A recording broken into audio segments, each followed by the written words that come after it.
Assalamualaikum warahmatullahi wabarakatuh. Perkenalkan, saya Fandika Muhammad Yatsin dengan NIM 1062490.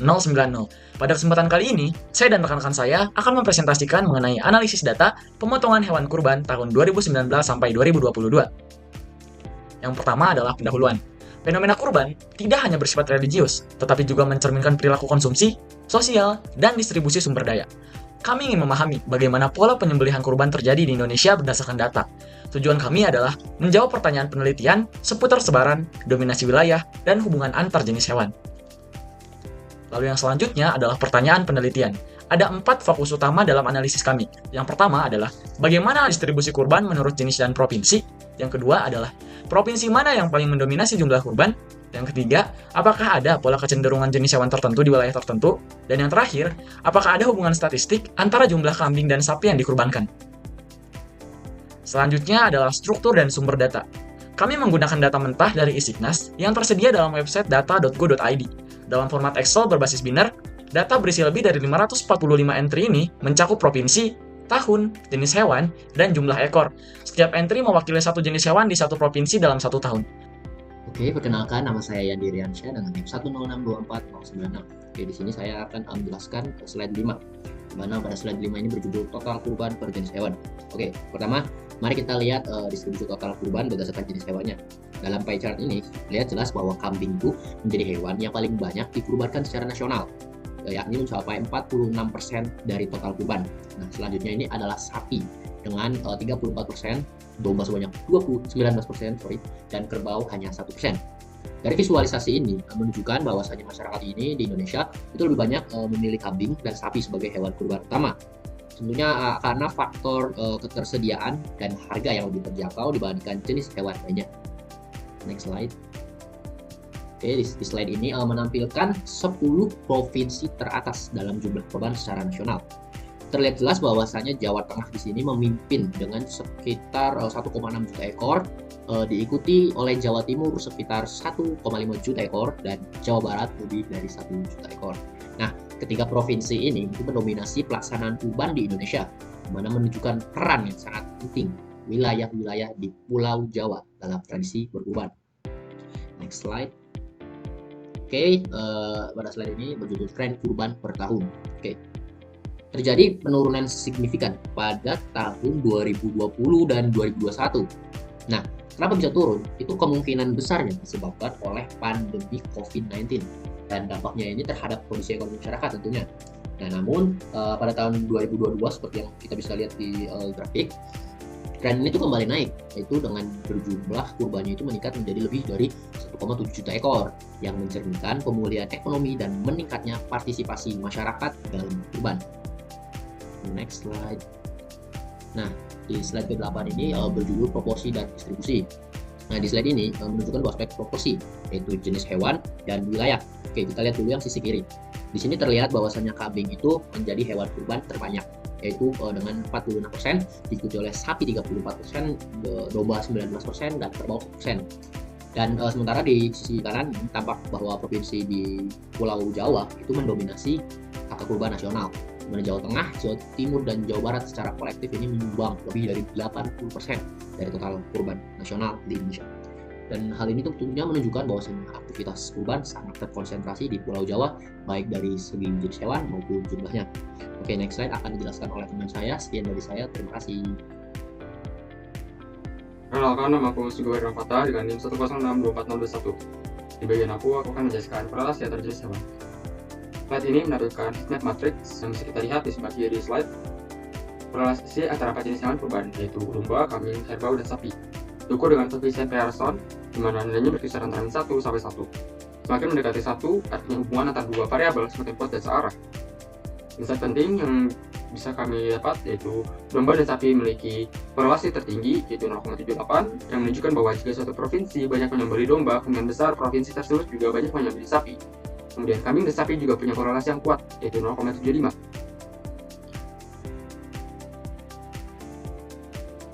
Juga memperkuat dugaan bahwa sapi dan kambing sering dikorbankan secara bersamaan. Kerbau menunjukkan korelasi yang sangat rendah terhadap semua jenis hewan lain, misalnya hanya 0,31 dengan sapi, bahkan lebih rendah jika dikorelasikan dengan domba. Ini menandakan bahwa kerbau kemungkinan hanya populer di daerah-daerah tertentu. saja, tidak mengikuti tren nasional. Kesimpulan dari visualisasi ini yaitu membantu kita memahami pola konsumsi dan distribusi hewan kurban di Indonesia, serta menunjukkan bahwa kerbau memiliki distribusi yang sangat unik dan tidak terkait dengan hewan lain secara umum. Next, regresi tahun versus jumlah kurban. Saat ini membahas regresi linear sederhana antar variabel tahun 2019 sampai 2022 dan jumlah hewan kurban. Tujuannya adalah melihat apakah jumlah hewan kurban meningkat ataupun menurun secara signifikan seiring waktu. Hasil analisis yaitu didapatkan R kuadrat sama dengan 0,001 atau artinya hanya 0,01%. Variasi jumlah kurban dapat dijelaskan oleh tahun. Nilai P value, kemudian nilai P value yaitu 774,732 intercept. Kemudian kalau 2019 itu 778,290. Kemudian F significance sama dengan 0,778. Jauh di atas ambang 0,05 yang mengartikan bahwa ini tidak signifikan secara statistik. Kemudian jika dilihat di laporan yang sebenarnya yang telah kami buat, itu jika dibuat visualisasinya garis regresi itu sangat datar gitu. Dia cuma datar aja, artinya tidak ada tren yang jelas gitu, nggak ada korelasi apapun. Kemudian model regresi ini tidak dapat digunakan untuk prediksi jumlah korban berdasarkan tahun karena ada banyak faktor lain yang sangat memengaruhinya, yaitu ada ekonomi, budaya lokal, hingga pandemi COVID-19 yang kita tahu di tahun 2021 sampai 2022 itu baru munculnya, bahkan maraknya sangat tingginya COVID-19. Next, regresi kambing sapi. Setelah model regresi tahun ke jumlah kurban itu didapati terbukti lemah, menurut pendekatan alternatif yaitu menggunakan jumlah kambing untuk memprediksi jumlah sapi kurban. Hasilnya nilai R kuadrat yang kami dapat yaitu 0,564, artinya 56,4% variasi jumlah sapi bisa dijelaskan oleh jumlah kambing. Dan kemudian garis regresi jika kita lihat dari grafik di samping kiri, yaitu garis regresi terlihat naik dengan konsisten, menunjukkan hubungan positif yang cukup kuat. Manfaat dari model ini dan kambing akurat, yaitu provinsi dengan banyak kambing juga cenderung banyak sapi. Kedua, distribusi lebih efisien. Pemerintah bisa gunakan data kambing untuk memperkirakan kebutuhan sapi di setiap wilayah. Ketiga, logistik ternak, persiapan stok sapi berdasarkan tren kambing, mengurangi potensi kekurangan ataupun kelebihan. Keempat, kebijakan berbasis data. Dinas Peternakan bisa gunakan hasil ini untuk merancang subsidi ataupun strategi pengembangan daerah. Mungkin kesimpulan yang aku buat atau penutup dari slide yang ini yaitu tiga slide ini menunjukkan perbandingan antara statistik deskriptif, korelasi dan juga regresi yang memberikan wawasan konkret tentang tren dan distribusi hewan kurban di Indonesia. Pendekatan yang digunakan juga menunjukkan bagaimana data eksplorasi bisa diarahkan menjadi alat bantu dalam mengambil kebijakan atau membuat kebijakan serta pengambilan keputusan yang lebih efektif dan juga efisien. Perkenalkan, nama saya Muhammad Aziz Faris Firdaus dengan NIM 106248080. Nah, di sini saya akan menjelaskan mengenai implikasi dari model regresi yang kami bangun. Model ini memiliki banyak manfaat praktis. Salah satunya adalah dalam perencanaan distribusi hewan kurban. Dengan memprediksi kebutuhan hewan ternak secara lebih akurat, distribusi dapat dilakukan secara efisien. Selanjutnya, model regresi juga dapat digunakan untuk memprediksi kebutuhan sapi di masa mendatang. Ini sangat penting untuk menjaga ketersediaan pasokan dan mencegah kekurangan.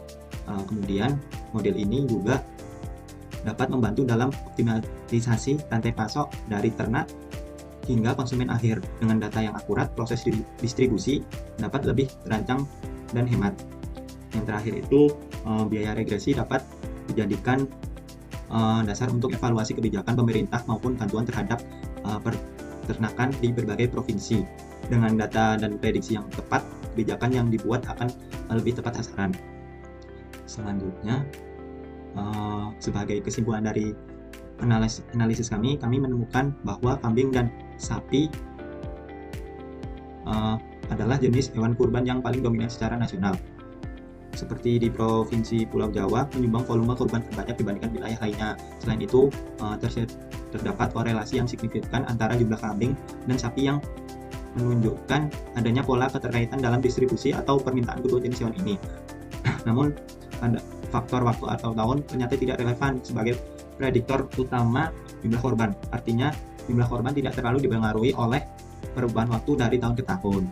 Selanjutnya, yang terakhir, sebagai penutup, kami menyarankan agar data penyembelihan hewan kurban digunakan secara lebih luas, khususnya dalam perencanaan sosial dan logistik. Pendekatan yang berbasis data seperti ini sangat penting untuk mendukung pemerataan dan efisien distribusi hewan kurban di Indonesia. Dengan demikian, kebijakan yang kami buat dapat lebih tepat sasaran dan bermanfaat bagi seluruh masyarakat, terutama menjelang Hari Raya Idul Adha. Terima kasih.